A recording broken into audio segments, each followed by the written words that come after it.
Set win over Michigan.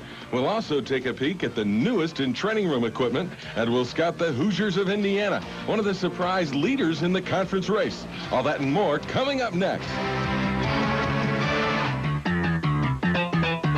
Play in 2 weeks. Michigan's lost 2 games by a total of 2 points. Mo, I'd give a guy gray hairs. It's trying to, Jim. You know, it's a sad thing in a lot of ways, but we got to hang together, and I think we can still have a good year. I think that's the key. The Iowa game final score 24-23. This was one where it really, again, is one that easily could have been won, and it looked like in the second half, the offense, which was the strength of the ball club coming into the ball game, just kind of... Right, I never thought, Jim, we were in great sync offensively all day. I thought we were a little disrupted. John Vaughn had a twisted ankle that I thought was good going into the game, and he wasn't quite as sharp. It's not his fault. I thought we were a little off in our passing game, and we were playing good defense, which I was really happy. And, you know, in the second and third quarters, we had the win in our face. I didn't want to make any stupid moves and turn the ball over, and so we played a little conservative at times. Yeah, opening up, the defense came in and stuffed their big back. Right, and that I was really happy to see. And we shut off their running game, and then they hurt us at the end with the passing, and then we come out here, and John had a couple good runs here. But he just wasn't as quick in things. And I know you didn't like the way he was running east and west rather than north and south. He wasn't leveling it off as much. Looking for cuts, yeah. Here's Bunch on a 3rd and short, getting a key first down, which we failed to do on basically the same play later in the game. Here's John again coming around the end, and I thought John played well. I don't think he was at his same performance as he has been because of the ankle. Then we get a field goal block here, which was just ridiculous. The snap wasn't real good, and the hold wasn't the placement, and I don't think we blocked, obviously, properly for it. But the defense holds, and you get a big play from the special teams. Right, and the special teams trip came through. Our special teams, something we worked hard on all fall, and it's starting to pay dividends. Our kickoff returns, we haven't had a lot of return yardage on our punt, and there we get a big punt return, which really helps. Here on Elvis on 3rd and 8 goes back and does an excellent job finding Derek Alexander down inside the 5-yard line. One of the only times you went deep during the game. Right. We had a couple opportunities. They were taking a lot of the deep stuff away from us. And as I said, you know, we were trying to control the ball to try to keep our defense off the field. And we really didn't convert on the crucial 3rd and 2s, particularly on 2 occasions. That gives you the 7-0 lead. Then they come back and basically go away from the running game and start to go to the air. Right, which we wanted them to do, and we felt if we could force them to do that, and I think they did a better job throwing the ball than they had the last couple weeks. And this might have been his longest run, Bell, the big 250-pounder, but basically they hurt you through the air. Yes, they did. And here we get, you know, we had some pressure at times, and I think at the end we wore out where if our offense could have kept the ball, it would have really helped.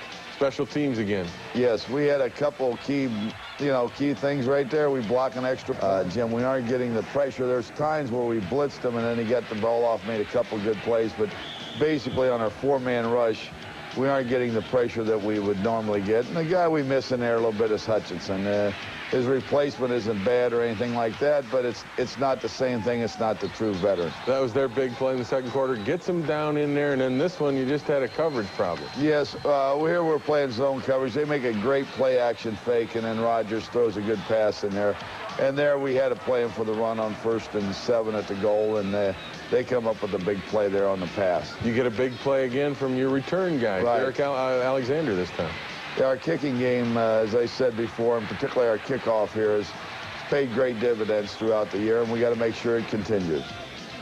Then you go back to the running game again, and it's working. Right. John comes off here, and there you see he's not at full strength. And as I said, I don't think he played badly, but we all know he has played better than this before because I don't think he had all of his facilities really to move. John Vaughn again goes inside, but here's one where you normally expect him to break that and go, and there's an example of why he might not been at full strength. Yes. We get and here he comes up picking up a crucial first down, though, on 3rd and 2, which we ran later in the game, too, and it didn't work, and there's no reason for it. And Allen Jefferson came in here, ran strong, got us in the end zone, and we went up, and that was a big, big touchdown for us. Put you up 14 seconds to the first half as you'll ever see. You make your only turnover of the half right here. Right, we didn't get, John didn't feel like he got the ball here, and we had a miscue on the handoff. And they recovered the ball and had a golden opportunity to score. And then, as kids will do sometimes, after they pick up a first down here, they ran one play and let the clock run out. And I'm sure that Coach Fry feels like their quarterback should have called timeout, or they should have got the word to him, and that was a key first stop there right before half. And you see Hayden Fry very upset. You're ahead 14-7 at the half. You've got to feel fairly confident at this point because you got away with one at the end of the half, not going in tied. So you got to feel like momentum's on your side. Right, and, you know, I really felt good about our defense. And in the second quarter, as I said, you know, there was a fairly strong win, and I didn't want to get crazy in that particular situation, so I wanted to run the ball and try to keep our defense off the field. And then we attempted to do the same thing, really, in the third quarter. So going into the second half, any other adjustments other than the fact that you knew you wanted to keep the defense off the field a little bit, go to the run more?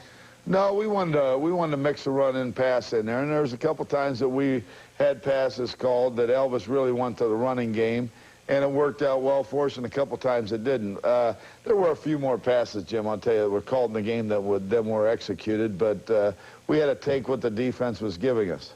Okay. The second half, the Wolverines don't get the job done late. The Hawkeyes do. We'll be back, take a look at those highlights when Michigan Replay continues.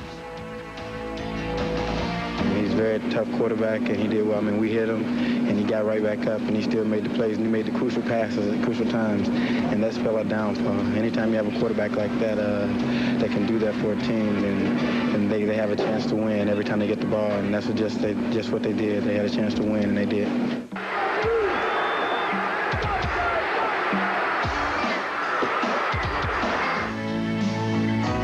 Available on home video, the Schembechler years.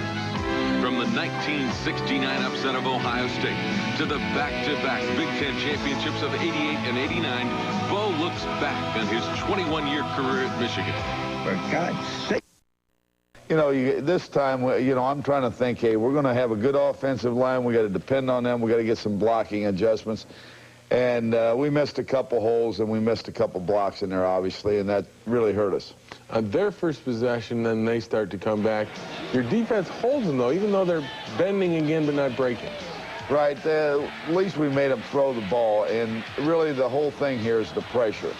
And if you get a little more pressure and you get the quarterback rattled, you try to get them out of rhythm. We got in a rhythm last week a little bit because we had a little extra time. Here Rodgers makes a good throw, and their receiver does a good job coming back and catching the ball. They move the ball down. This is their first possession. And they go right down the middle again.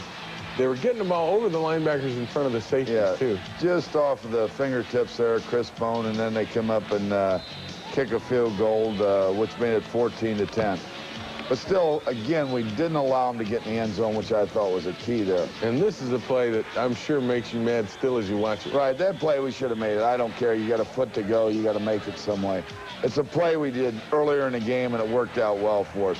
And then we come right back. We block the kick. David Ritter blocks the kick. Dwayne Ware picks it up and runs it in. And, you know, we're in a position it's 20-10. And as I said, I feel good about our defense. I want to possess the ball and go from there. You went for 2 on that play, didn't make it. And that turns out to be important. Right. It is the one thing I wanted to try to do is offset it with points if I could. If we had a 2-point play that would work. The previous time the 2-point play was there, we had an automatic checked in there, and really we checked to the play when we shouldn't have. And I have to take that responsibility, Jim, but we should have brought it over and kicked that ball. Here they come, and this is into the fourth quarter now, and Iowa is making a move, and they get into the end zone here on a really close one. Right. They quarterback sneaked this, and there was an offsides in there, but one over the top. And I don't, you know, it's hard to tell on the camera exactly what happened there. Then you get the ball back, and really this is an opportunity for you to put it away to a degree, and really the offense starts to pick it up. Right. We got Jefferson running here. We thought he was a little fresher than John and had good movement. He picks up runs of 8 and 11 in here, and then we come back and we hit him on a screen here, and he breaks it off for about 8-10 yards here. And we had the ball moving. Then we come up on a 3rd and 2, missed a blocking adjustment, had to kick the field goal, and J.D. came through. And really, when you analyze this whole thing, 23-17, you think you're in pretty good shape, particularly they had to start from their own 15-yard line. But unfortunately, they're going to drive the ball down the whole way. And again, I think the key is you see how much time Rodgers has. Right. Here you're going to see, as you indicate, the time that he has to throw. We had a busted coverage here where a guy got loose that we should have had down the sideline on a big catch there to Bell for about, I believe it was 19 yards. And it wasn't that you weren't trying to put pressure on, but you blitzed on that play. You missed an assignment in coverage. Right. And you got out there. They ran a draw play here and got him down good field position. And here the whole time, if you can keep a little pressure in there, they just make a great play. An extra super catch on their part, and the quarterback threw it low where the guy picked it up and got it down inside the 5, cleared the 1, and then they go in and score. They go in to score, kick the extra point, make it 24-23. You've got a minute and something left. All you need to get is in field goal range, and then it happens. Right. We come back, and we've been good. You know, we got sacked on the first play here, so we came up second, and I think it was 19 or so, Jim. And we tried to shove one in there to the fullback, and it got picked off by their linebacker. They played it well. Again, you talked about being conservative in the second half and trying to protect the defense a little bit. Did you think that after the game, maybe hindsight being 20/20, you should have aired it out a little bit, try to score as much as you could? No, I like to get the ball to Desmond and Derek a little bit more, but you know, I'm not. As I look at it, and you go over those things as a coach 100,000 times, and yet you say to yourself, you're in a good position. Your defense hasn't been playing bad, particularly in the first half and things. They're going to have a hard time driving the ball the length of the field, and you know, I'd have felt bad doing it any other way. And had we had gotten the one key first down on the 3rd and 2 and another one on a 3rd and 1, I think it would been a whole lot different story. But I guess you can second-guess yourself at any time. But no, you know, that's the way I think the game should be played. And if I had to do over again, a lot of the things I'd do the same way. And the other thing, you make a real good point, the fact that, hey, you got one of the best offensive lines maybe in Michigan history. Pretty darn good running backs, and you ought to be able to hold and possess the ball and move the chains. Exactly. And in that case, that's what we have to do in order to play the game as a team. And we did go back one time when we threw over the middle and we dropped a key pass there that could have picked up 15, 20 yards. And I just didn't feel like our passing game was the same that it had been, and I really felt that we could run the football. And making no excuses, but I would not do that any differently. Okay. That was the story of the football game. Michigan suffers their second loss. They'll be back, though, but they need some guys to come back from injuries. And maybe we've got a story next that'll show you how they're going to get back a little quicker than expected. That's next when Michigan Replay continues. We're not going to put our heads down. We're going to keep fighting in that, and, you know, all kind of things happen, and there may still be a chance for us down the road, but we're just going to have to play ball and win the rest of the games.